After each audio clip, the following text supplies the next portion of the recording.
I've spent months raising these worms, and today we're gonna figure out if it was all worth it.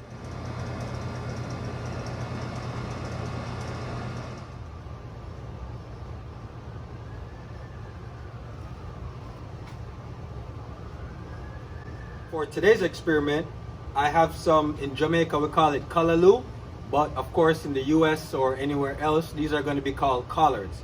I have a bunch of small ones in there, as you can see, and I'm just gonna find two identical, maybe these guys right here. This one's too big. And then what I'm gonna do is I'm gonna plant them inside these pots. I'm gonna be using some soil from one of my pots that were just growing a bunch of crap.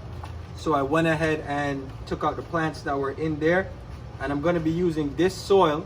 Again, it's not super nutrient rich, and I want that because I want to see if the worm castings actually will boost the soil microbes and make sure that there's fertilizer inside the actual soil, or if it just doesn't work at all and I wasted a bunch of time getting a bunch of worms to get some worm castings. So now we're going to go ahead and start the experiment. As you can see, there's definitely a bunch of worms inside the bin. And this bin is about 5 months old now. I finally got it to where I'm seeing a bunch of castings, worms everywhere. And today we're actually going to see if it was worth all the work, because I do have a bunch of castings. As you can see here, there's still a lot of cardboard that's shredded up in the bin still, but a lot of that cardboard has started turning into rich castings. So today's experiment, what I'm going to be doing is I'm going to be seeing if these worm castings actually help to boost the soil microbial activity. And I'm going to be planting 2 different plants inside these tiny pots. One pot will have a bunch of soil, just soil by itself. And then the other pot is going to have mostly soil, but I'm going to put some castings from this worm bin inside one of these pots. Then I'm going to plant the 2 plants, and we're going to see the results of exactly which one does better and how effective worm castings really are. As you guys can see, there are loads of castings inside this bin. Obviously there's some shredded cardboard, but as you can see, there are a lot of castings. Look at all that. Look at that big guy right there.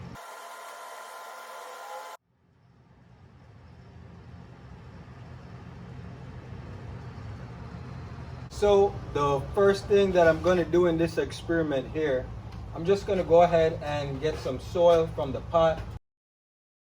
Trying to make sure I leave out all those extra roots that were in there sitting. I don't want the soil to obviously be too compact because we still want the roots to be able to move through there. But this is going to be pot 1. We'll label it with a Sharpie, pot 1 as well. But we're just going to fill it up to that line right there, as you guys can see. And this is going to be pot 1. It's not going to have any worm castings added to it, so let's go ahead and get pot 2 filled up. We've already done pot 1, let's do pot 2. Same exact soil, I'm not switching anything. So here we have pot 1 and pot 2. As you can see, pot 1 is pretty much filled up to the line where we're not going to add any worm castings in this guy. But pot 2, we still have some space at the top, maybe about 1.5 inches, maybe 1 inch if that. And we're going to go ahead and put worm castings in there. We're going to mix those worm castings up, and then we're going to compare how the different soils actually look. And then the fun with the results of how it actually works will be the last part. And now for the fun part. I do not actually have a sifter yet, so please don't get mad at me. But I'm going to actually just be putting a bunch of these worm castings mixed with the cardboard inside this bin right here. I'm going to try and grab the castings towards the bottom because that's where most of them are going to be, but I also don't want to hurt the worms. And then I'm just going to start to separate the worms first, so we'll get the worms out the way. Then I'm going to start working on this cardboard. I'm just shaking it like this because obviously the castings go to the bottom and the cardboard just kind of gets scraped off the top. Look at those castings.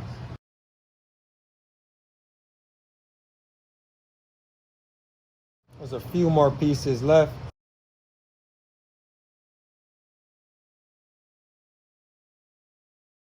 And now what we have left, just worm castings. Look at that. Look at that. Still got a tiny little bit of cardboard in there, but that's okay. And now we're going to put these castings inside small pot number 2. Pretty much perfect. And you can see there, that's different colors there. The soil's going to be a lot lighter than the castings on top. And I'm just going to use my finger. I'm just going to mix them in a bit.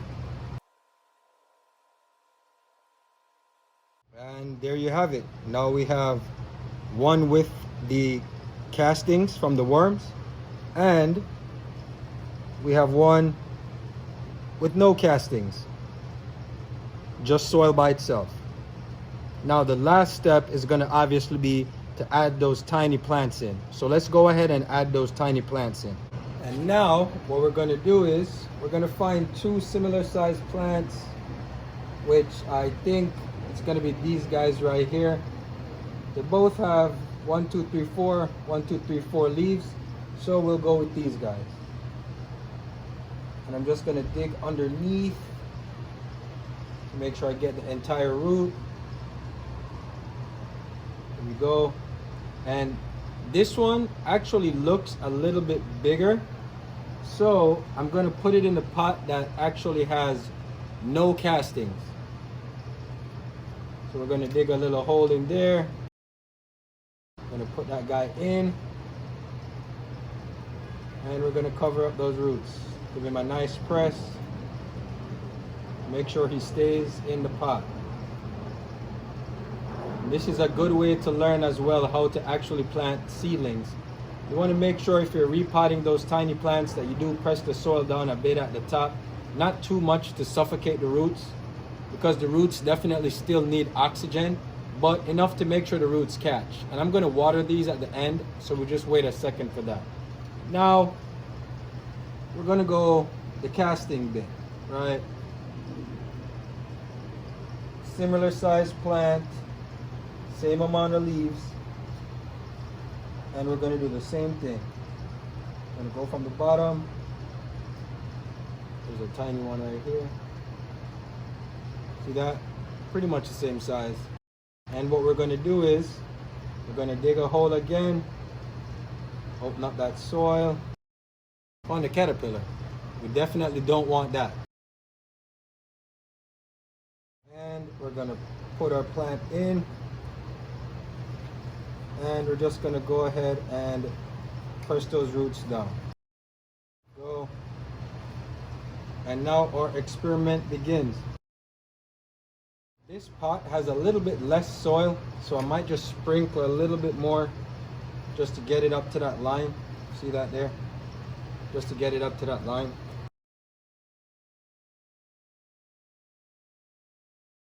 And now, I mean, this one's a little bit bigger, but again, I wanted to see if the worm castings would actually help that to catch up. They do have the same amount of leaves though.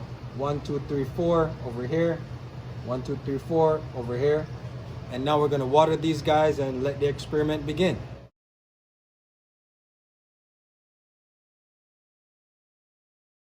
As you can see, the one with the castings, the water is actually fully gone. It's already gone. Versus over here, The water is still taking a little while, so that's one, that's one proven point already.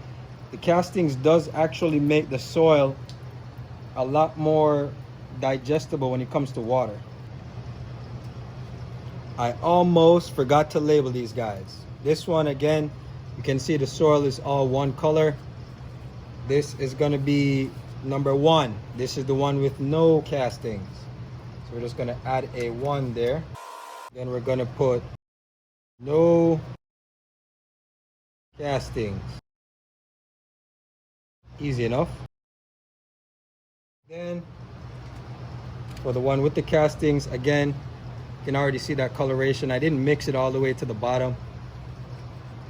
We're going to go number 2 castings. And now, since we're done setting the experiment up, the next step is that we're going to put these guys down in the exact same place.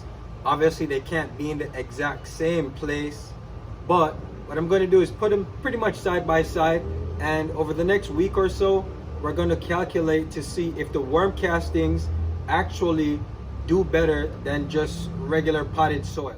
So the first thing I tested was obviously the height. The one on the left has the castings, which is way shorter than the one on the right that has no castings. That was my first shocker. Then I checked the leaf count. The one on the left had 7 with castings, but the one on the right only had 6 leaves. So that was also a surprise to me. But to be completely honest, what surprised me the most was the one here with the castings. The leaves were actually a lot more yellow and a lot more dry compared to the one without the castings inside the soil. It was way greener, but you can't just say it's because of the castings. It could be moisture levels, it could be the richness of the mix, it could just be variations between seedlings that normally happens even without the casting experiment going on. And finally, the last thing I wanted to test was the soil and the root structure. I couldn't really see much difference in terms of the root structure. The one here I'm holding with the castings, it felt less dense, less compact, versus the soil only pot. It felt a lot more compact, a lot more dense. And we saw that at the beginning when I first watered these plants. The water went right through the worm castings versus the soil only pot. It actually sat for a while. So to be honest, do worm castings work? I'm honestly not sure yet. I still have to do the experiment again with more plants to test the variables to see if it actually makes sense. So let's go ahead and get part 2 ready. So thanks for watching, and remember to subscribe and like, because part 2 is going to be real exciting.